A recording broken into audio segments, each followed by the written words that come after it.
नमस्कार। आज मैं बात कर रहा था कि बच्चे जो है ना 10th के बाद जब 11th में आते हैं ना, तो पेरेंट्स की क्या ड्यूटी बन जाती है। पेरेंट्स, बहुत सारे पेरेंट्स जो है ना, वो सोचते हैं कि 10th के बाद ना चलो अच्छा सा कोचिंग सेंटर लेते हैं और उनको बच्चे के हिसाब का इंजीनियरिंग और मेडिकल की पढ़ाई के लिए उनको डाल देते हैं।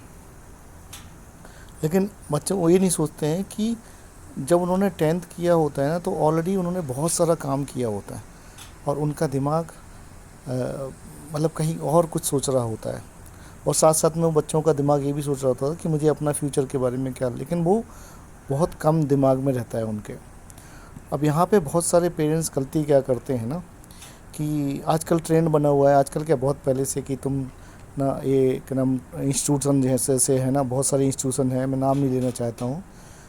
उन इंस्टीट्यूशन में तुम उनको डाल दो, उनकी मोटी मोटी फ़ीस दो और बच्चे 4 से 5 घंटे, मतलब हफ्ते का 12 से 15 घंटे उस पर डाल रहे हैं। किसके लिए डाल रहे हैं?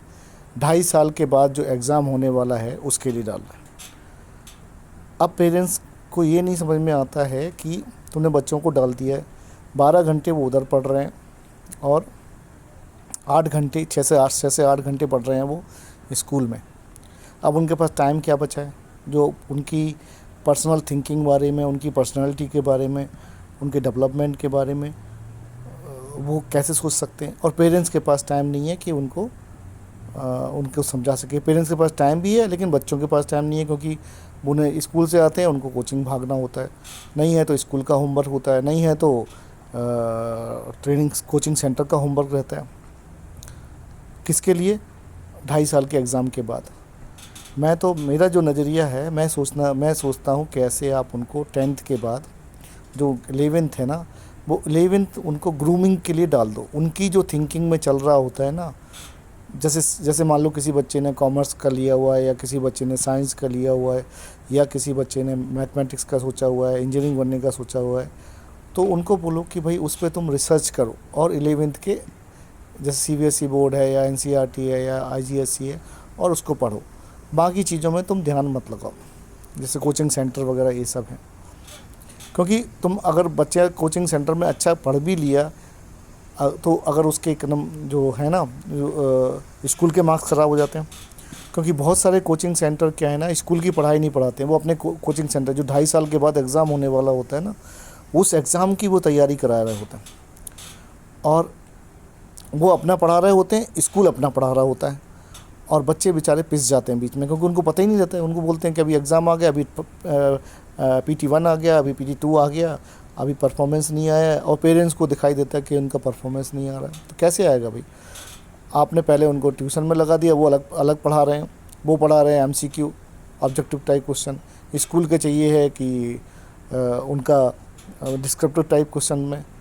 तो इस तरह से ना बच्चों का बहुत सारा जो टाइम है ना, वो बहुत ख़राब हो जाता है। तो मैं पेरेंट्स से ये अर्ज करूँगा कि आप ना 11th में बच्चों को आप उनको पढ़ने दो, उनका स्कूल पढ़ने दो, और उनकी जो भी हॉबी है वो डेवलप होने दो। क्योंकि 10th के बाद ही उनको टाइम लगा, उन्होंने दुनियादारी को थोड़ा बहुत समझना सीखा है। आपने फिर से उनको कोचिंग की लाइन में झोंक दिया ना, तो वो दुनियादारी ना सीख के ना वो एक तोता बन जाएंगे।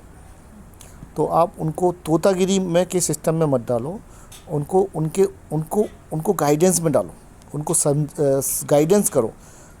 जहाँ भी जब भी उनको लगता है आप उनको गाइडेंस करो, उनको समझाओ, उनको बताओगे कैसे? जब उनके पास टाइम होगा। टाइम तभी होगा जब आप उनको कोचिंग सेंटर नहीं भेजोगे।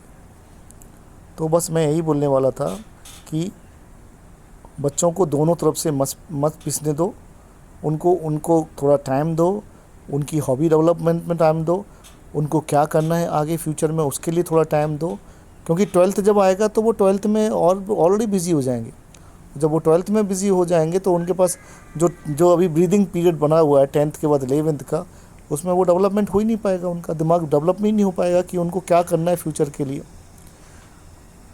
तो मैं यही बोलूँगा, यही रिक्वेस्ट करूँगा सारे पेरेंट्स से कि 11th में आप उनको कोचिंग सेंटर वगैरह में या कहीं पे भी मत डालो।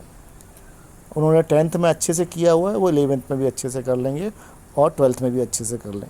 बस उनको गाइडेंस करो, बस मैं ही रिक्वेस्ट करना चाहता था। Thank you very much.